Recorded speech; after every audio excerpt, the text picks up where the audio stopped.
Our special number is titled Thief in Church. As you listen, may God punish the thief. Everyone is a suspect. You cannot escape. No way. You leave our gen and you run away. On the day of judgment, I will see you there, and my Father will cast you away. This is the day, oh, the day the Lord has made. It shall now be well with you in Jesus' name. Oh, and I pray that you come to steal again. We will show you what is everlasting pain. We will show you what is everlasting pain. I don't feel like I can do anymore. I feel brokenhearted, and life just has to change now. Everything has to change, and it's really but you know, your mustache is growing back, yeah? Your mustache. okay. Thank you. We absolutely did it, and this is to every single one of you. I love you guys. This is not for me. You guys made this really possible. All I did was show up, and you guys did the rest. I love you. I am grateful to you. We won this. We won this, guys. Thank you, guys. I love you. I can't wait to meet every single one of you. I am super grateful, and I owe this to every single one of you. I don't take you for granted, and I'm just happy to see what we'll do from here, guys. I love you guys. Hi everyone, and welcome back to the channel. It's your girl Josie, the burnt out millennial, and today we need to talk because social media has been buzzing about the BB Niger housemates since the grand finale and the media rounds.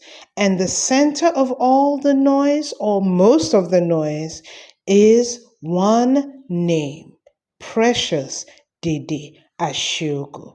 So grab a drink, settle in, and let's unpack everything that's been going on. 1,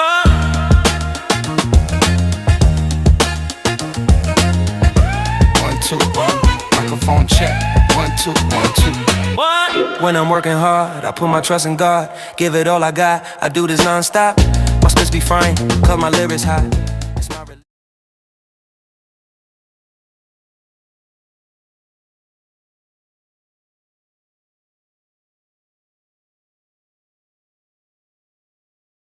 Dede, I'm from Delta State, Asawa. I studied public administration in the University of Abuja. I'm a 10 because I am authentic. I know that might really be cliche, but trust me when I say I am authentic. So the one thing you would not catch me doing in the Big Brother house is looking unfresh. The outfit has to be on point. The face, the hair, even when I'm sleeping and I need to use the loo, I would fix my hair. I don't care. If I'm doing too much, maybe you're doing too little, okay? So the best show that best describes me is a ringleader, definitely, because one thing is for sure, I don't like being led, inside and outside. Clock it. The surest thing that gets me from 0 to 10 is lying, especially when you do not have to. Why are you lying? Just say it as it is. If you didn't dare, you didn't dare. The Big Brother Niger moment that made me decide that I want to be in the Big Brother Niger house is the confetti moment when you win. The little sparkles all over your skin. You could literally see yourself radiating all over the room, the joy. Yeah, so cute. If I were to describe my aesthetic, it would be very refreshing, very sweet, very catchy and sparkly. What a 10 looks like in a man is my man. Clock it. My man, he's super sweet, super, I don't know, he just makes me really happy. He brings out the very calm, very lover girlish in me, and then we've been in a relationship for 8 months now, and hands on my chest is probably one of the happiest months of my life. So I plan to stand 10 toes down because obviously I have 10 toes and I do not plan to get one out of the room. It has to be 10 toes, 2 for 7, and that has to be being authentic and do not give anybody the chance to bully me or step on my 10 toes. The one thing you would not find on Google about me is, actually you would probably not find anything on Google about me. That is how very private I am. But definitely, you'd never catch me slacking. Now, for anyone who somehow missed the season, Dede, a 23-year-old graduate from Delta State, entered the Big Brother Niger house and literally lit it up. From day one, her energy was magnetic. She wasn't trying too hard. She wasn't loud for attention. She was just her authentic self. And that realness quickly connected with viewers, with her favorite catchphrase, "I'm just a girl." Within weeks, she became a fan favorite. Whether it was her honesty in the group tasks, her calm maturity in conflicts, or her sense of humor, Dede stood out in her quiet own lane. And when the finale came around, she walked away as the first runner-up to Imisi, the season's eventual winner. A huge achievement that many fans felt could have easily gone either way. Except for that massive gap at the final. But then we digress.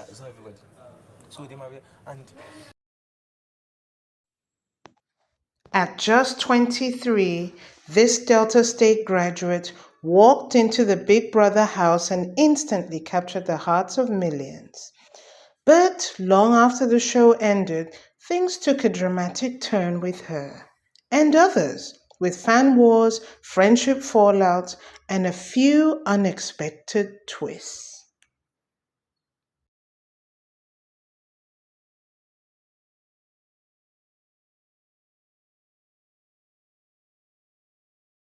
We absolutely did it, and this is to every single one of you. I love you guys. This is not for me. You guys made this really possible. All I did was show up, and you guys did the rest. I love you. I am grateful to you. We won this. We won this, guys. Thank you, guys. I love you. I can't wait to meet every single one of you. I am super grateful, and I owe this to every single one of you.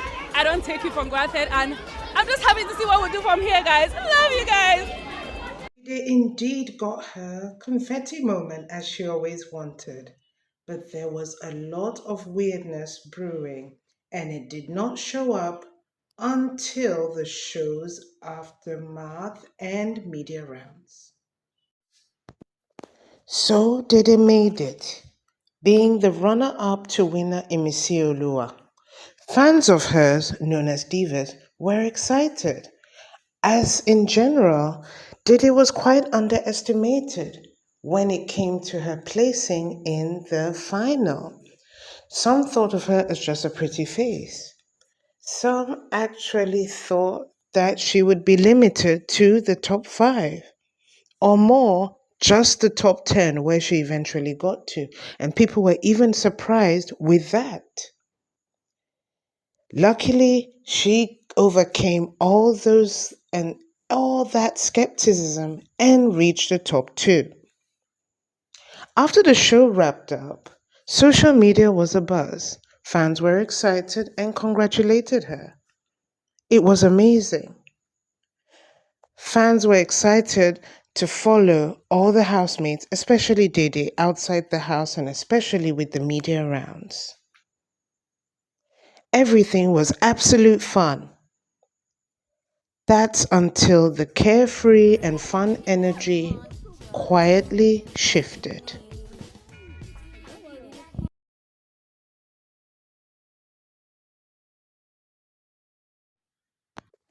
So the media round kicked off. At first, it was quite wonderful. The housemates had an interview with Ebuka, and of course, Imisi and Dede were the two that were separated first, along with the rest, and each interview was really interesting. Since most of the storylines in the house involved Imisi and Dede, it was very interesting to see their first time thoughts right out the house. You can clearly see the difference between this interview with Ebuka and future interviews to come. Now, after Dede left the house, it seems that Dede made some personal decisions, which was clearly hers to make, and she had every right in doing so, just like the other housemates. I'm sure her inner circle, who were in her team, had shown her clips and certain doings in the house that had a situation where she was not physically present in the house to see and was only privy to the viewers. It was only the viewers that saw those events. And therefore, her team, who did see these events and ran her social media pages and so on outside the house, had the privilege of showing her. And based on these clips, or should I say evidence of certain things that might have happened outside the house, she decided to take certain decisions, which, as I have said, is definitely clearly hers to make, just like other housemates would make decisions for themselves, such as Queen, Kola, Isabella, and others. Following on. And even on that Sunday, I was like, okay, It was truly known that Dede was a fashion girly. This was clear in the house and at her introduction to the show. So, as I said, some of these clips may have been shown to her concerning the decision she would make eventually.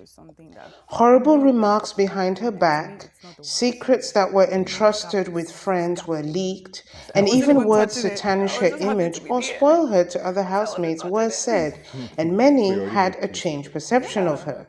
This must have certainly disappointed Dede, who actually trusted a select few in the house and seemed to come out of her shell in the presence of these friends. Housemates such as Mide, Koi, Jason J, who still insists that Dede grounded him in the house, and Kola really brought Dede to a joyful place. But sadly, not all were entirely genuine.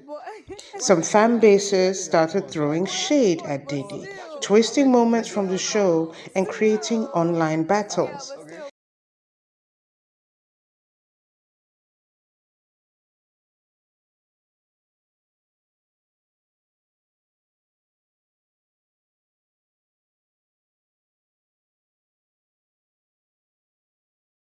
But Dede is trending. Why?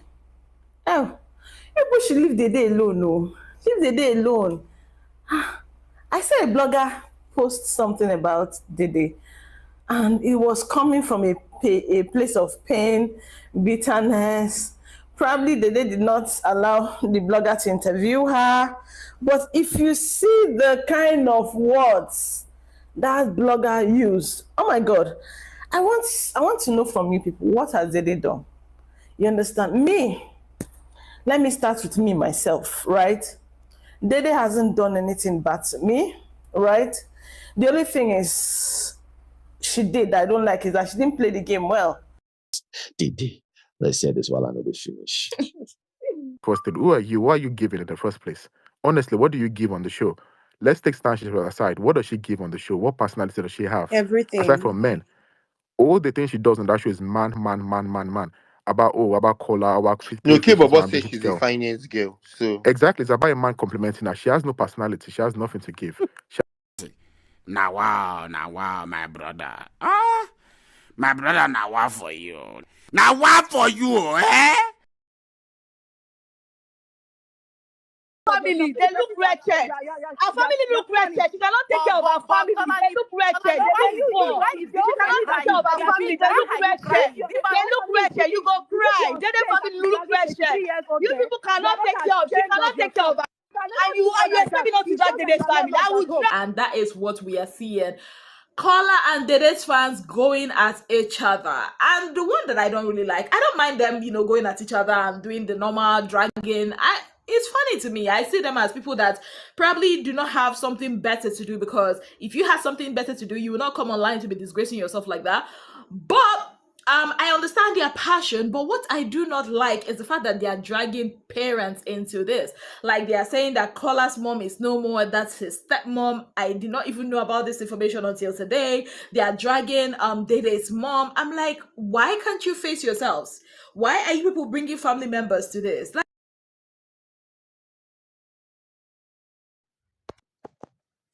amidst all the horrible things that were said about Dede, which other fans of other favorites claim that Dede's fans, divas, caused this for themselves, other fans went overboard and went to the point of dragging Dede's family into it.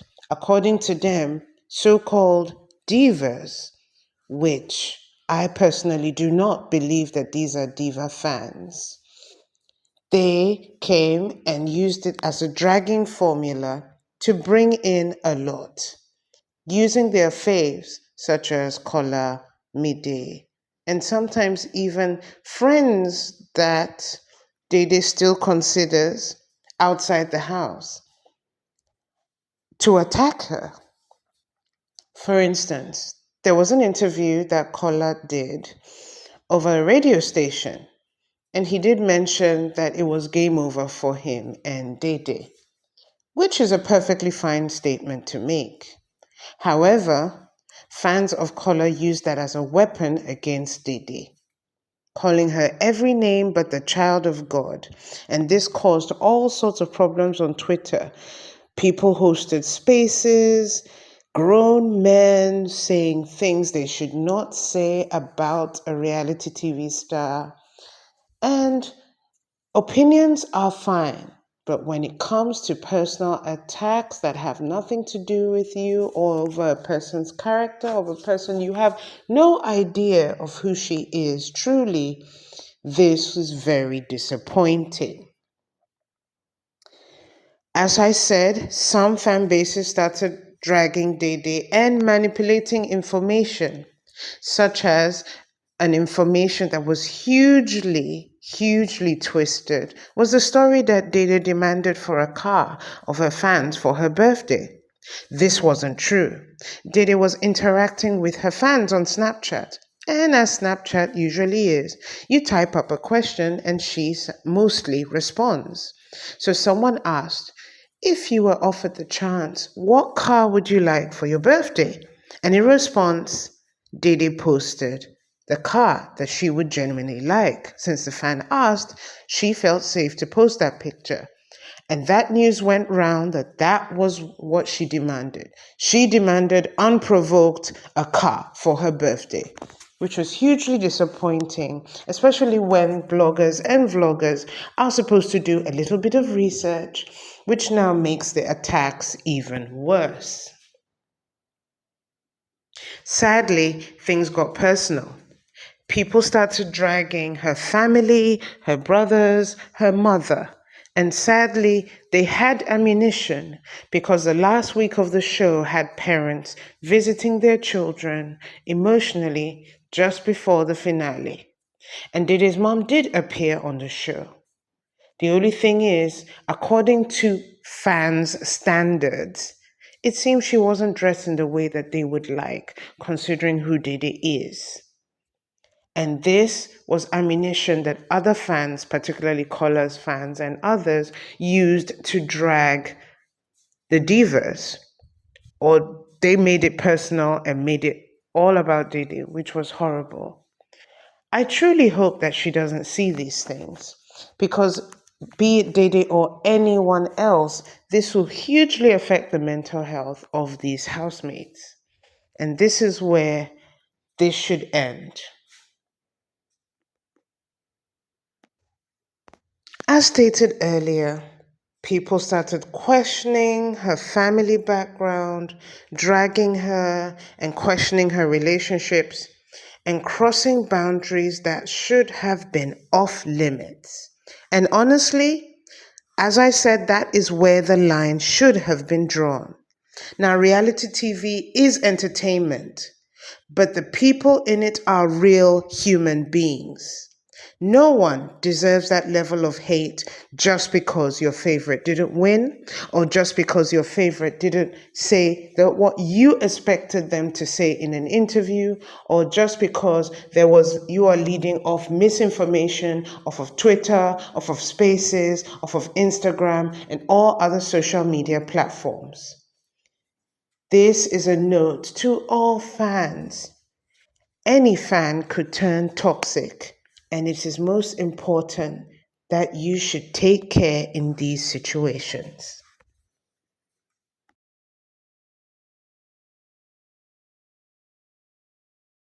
To me personally, nothing was there because all along, like Dede was somebody who I was like looking at, and about devil's advocate.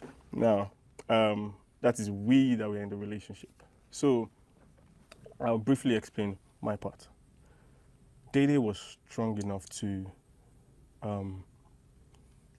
hold on to whatever she held on to maintain that standard. I wasn't so strong where I drew the line, even though I know that I might come out to hold on to that. I let loose at some point. I loosened up at some point. I messed up at some point. But that's we on that side. And by the way, for the sake of, if I didn't lose my relationship with Dede, the friendship we're building, I don't think I would have messed up. That being said, that is my part. My part being explained, that's my part. I'm human, I make mistakes. That space, you've been saying that space, we both know how that space is. And that's not an excuse, but yeah, I messed up, but that's me. Now I'm talking about you, the relentless chaser. What was the intention? Was it for her to snooze or for her to choose you over a relationship, or what was the intention? Because taking over my interview. Yeah, well, I can see you're very came quiet. back. He came back. No. I didn't come back at you in that way, but my intention was to know on a deeper level. I was in that house. Well, you asked a question, I've given an answer. So.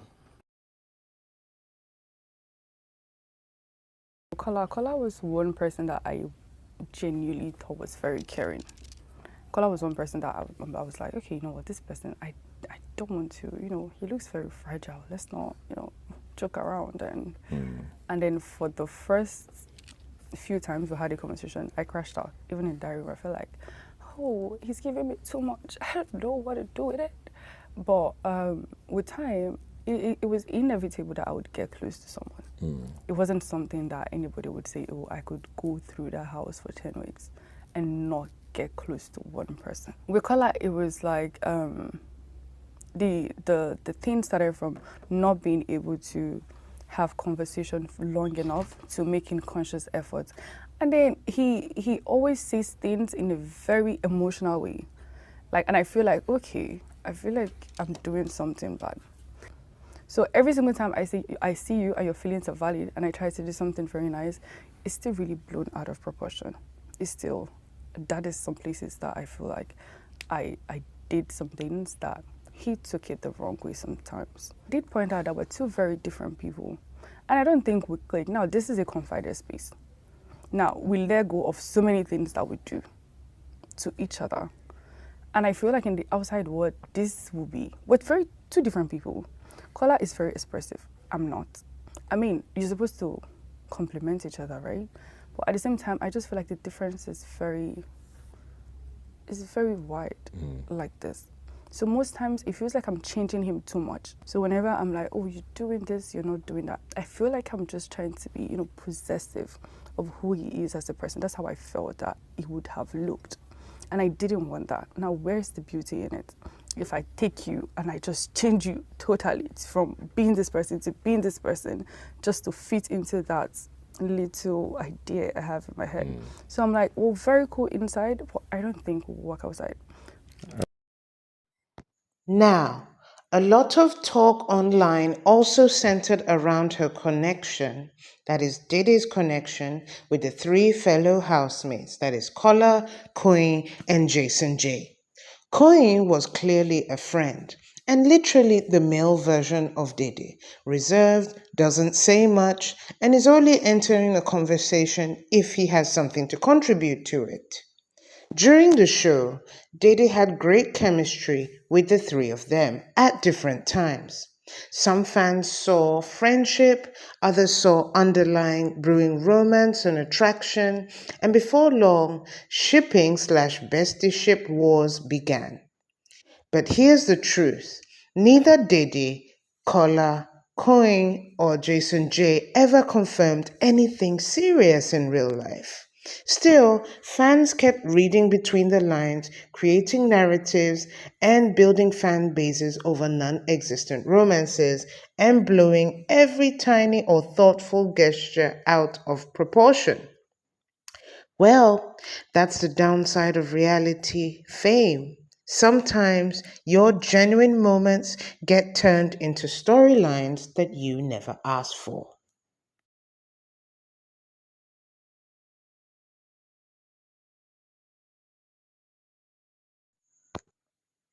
Now, let's talk about one of the many tensions caused from the house, now outside the house, which is Dede's friend, Mide. During the show, Mide and Dede seemed close, friendly, supportive, and often seen chatting privately. But after the show, things shifted. Viewers began circulating clips showing Mide allegedly sharing Dede's private conversations with her boyfriend in the house at the time, Bright, and also with Kola. That revelation didn't sit well with fans. So, when Dede later appeared to quote unquote snub Mide publicly, people immediately had opinions. Some said that she was being petty, others said that she was simply setting boundaries and being betrayed. Because if you were betrayed, you might have to step back, which many supported. And honestly, if someone you considered a friend was leaking your private chats, wouldn't you pull back too? I would. It's tough. It's a tough situation, but it shows how reality TV friendships can be complicated, especially when they spill into real life under a microscope.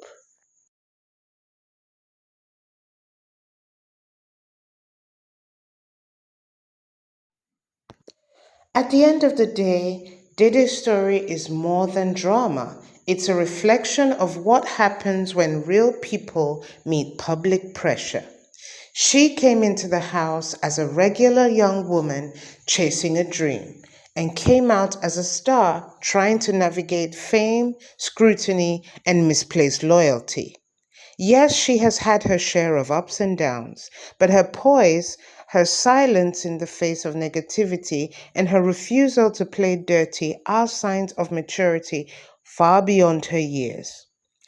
And as fans, we owe it to people like Dede and every other housemate to enjoy the show without turning their lives into a battlefield.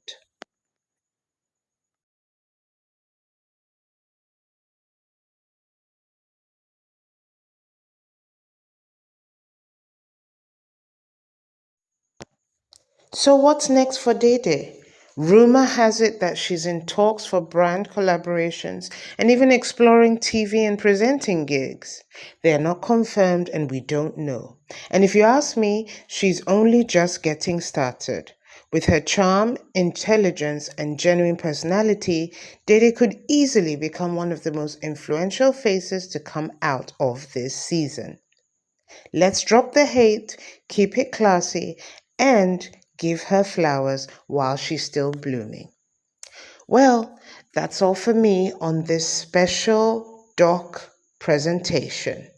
This was Let's Talk Dede, and I give a special shout out to all the YouTube channels I have referenced in this video, including Sharka Marine TV and BJ. Thank you so much. I hope that this documentary will be enjoyable to everyone, not just Dede fans. Have a lovely and blessed day.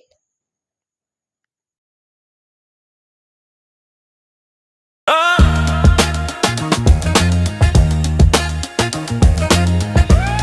two, one. Microphone check. 1, 2, 1, 2. One. When I'm working hard, I put my trust in God. Give it all I got. I do this non-stop. My splits be frying, cause my lyrics hot.